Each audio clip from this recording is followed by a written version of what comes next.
नमस्कार दोस्तों, आज हम एक नया पाठ पढ़ने जा रहे हैं जिसका शीर्षक है बंदर का धंधा और कवि है नरेंद्र गोयल।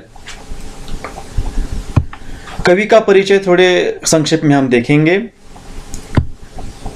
कवि नरेंद्र गोयल जी का जन्म 21 अक्टूबर 1963 पिलखुआ, गाजियाबाद जिला, उत्तर प्रदेश में हुआ।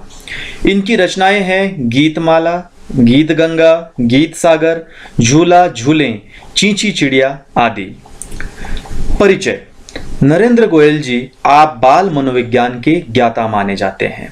आपने बालोपयोगी बहुत सारी रचनाएं हिंदी जगत को दी हैं। प्रस्तुत कविता का मूल भाव।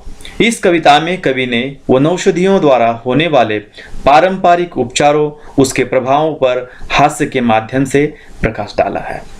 अब हम इस कविता के बारे में देखेंगे। हम सभी को पता है कि हमारे देश में आयुर्वेद की प्राचीन परंपरा रही है। जड़ी बूटियों के माध्यम से अनेक बीमारियों को हमारे पूर्वज, हमारे ऋषि मुनि पलक झपकते ही दूर किया करते थे। कवि ने यहाँ पर एक बंदर के माध्यम से हमारी प्राचीन विरासत आयुर्वेद के बारे में और वनौषधियों के बारे में बताया है। मैं इस कविता को पढ़ता हूं, आप ध्यान दीजिए। बंदर का धंधा। हाथ लगा बंदर के एक दिन, हाथ लगा बंदर के एक दिन, टूटा फूटा आला। झट बंदर ने पेड़ के नीचे कुर्सी मेज ला डाला। भालू आकर बोला मुझको खांसी और जुकाम। बंदर बोला तुलसी पत्ते पीपल की जड़ थाम। पानी में तुम इन्हें उबालो, सुबह शाम को लेना। खांसी जब छू मंतर होए, फीस तभी तुम देना। पानी में तुम इन्हें उबालो, सुबह शाम को लेना। खांसी जब छू मंतर होए, फीस तभी तुम देना। अब देखिए कि किस प्रकार से डॉक्टर बंदर जी ने जो है भालू को दवा दी है, आयुर्वेद की दवा दी है, जड़ी बूटियों की दवा दी है, और किस प्रकार से वह यहाँ पर इस चित्र में दिखाया है कि बंदर के हाथ में बोतल है और उसके जो बाजू में आयुर्वेदिक जड़ी बूटियां रखी हुई है। अब हमें देखना है कि भालू के हाथ में जो है कुछ वनस्पतियां थमी हुई है। देखिए वो बंदर द्वारा दी हुई है और भालू का चित्र आप यहाँ पर देख सकते हैं। तो आला जो आपको है पता है कि बंदर ने आला पहना हुआ है, और आला को स्टेथोस्कोप भी कहा जाता है अंग्रेजी में, जो डॉक्टर के गले में हमेशा हमें बंधा हुआ मिलता है, जिसकी सहायता से क्या करते हैं डॉक्टर मरीज की जो है उसको चेक करते हैं और देखते हैं कि वह ठीक ठाक है या नहीं।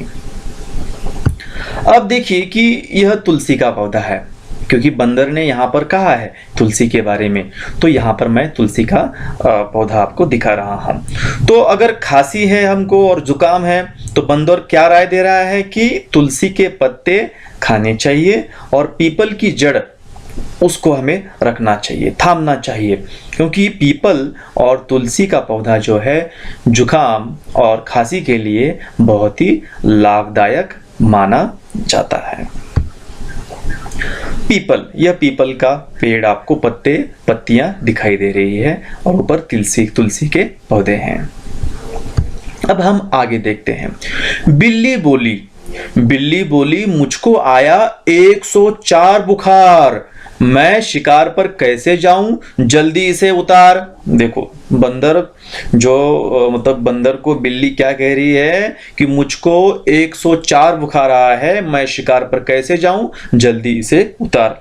बंदर क्या बोला, रस गिलोय का 3 बार तुम पीना, कल से ही तुम डांस करोगी इना मीना डीना।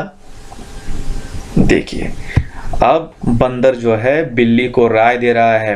बिल्ली कह रही है कि मुझे जो है बुखार आया है, 104 बुखार आया हुआ है और मैं शिकार पे कैसे जाऊंगी, तो जल्दी इसे उतारो।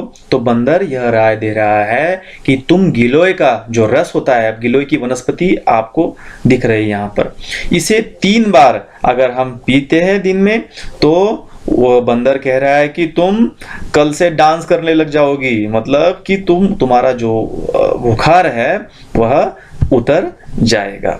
देखिए यहाँ पर बंदर जो है बिल्ली को गिलोय का रस दे रहा है। ये गिलोय की वनस्पति है।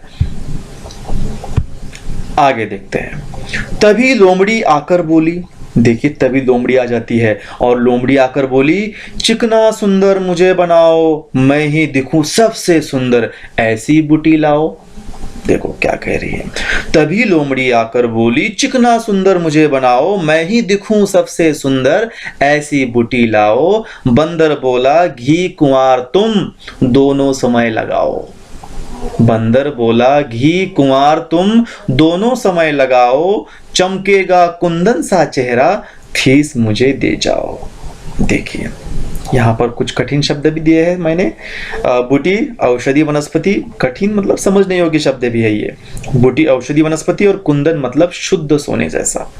देखिए किस प्रकार से यहाँ पर जो है लोमड़ी कह रही कि मैं ही सबसे सुंदर दिखूं, तो ऐसी कोई जड़ी बूटी जो है औषधि हो आपके पास, बंदर जी के पास, तो मुझे दो। तो बंदर कहता है कि घी कुंवार नामक जो वनस्पति है, जिसे हम एलोवेरा कहते हैं अंग्रेजी में, और संस्कृत में इसे घृत कुमारी कहा जाता है, और यह वनस्पति सौंदर्य वर्धन का काम भी करती है। तो यहाँ पर मैंने कुछ चित्र भी दिखाए हैं और उस चित्र में आप देख सकते हैं लोमड़ी का चित्र है। लोमड़ी इस प्रकार से दिखाई देती है, जिसे हम अंग्रेजी में फॉक्स भी कहते हैं। यह है घृत कुमारी का पौधा, और इसे जैसे मैंने कहा एलोवेरा और घृत कुमारी, यह अन्य नाम भी दिए गए हैं। अब इसके बाद अंतिम 4 पंक्तियां बची है। अब इस प्रकार से चल निकला बंदर का धंधा, अब वह मौज मनाता, अच्छी अच्छी जड़ी बूटियां जंगल से वह लाता। चल निकला बंदर का धंधा, अब वह मौज मनाता, अच्छी अच्छी जड़ी बूटियां जंगल से वह लाता। देखिए जड़ी बूटियां वह जंगल से लाता है और क्या करता है, इन मरीजों पर जो है उन्हें दे देता है और उनकी तकलीफें दूर करने का प्रयास कर देता है। आशा करता हूं कि यह कविता आप सभी को पसंद आई होगी और आपको समझ भी आई होगी। धन्यवाद।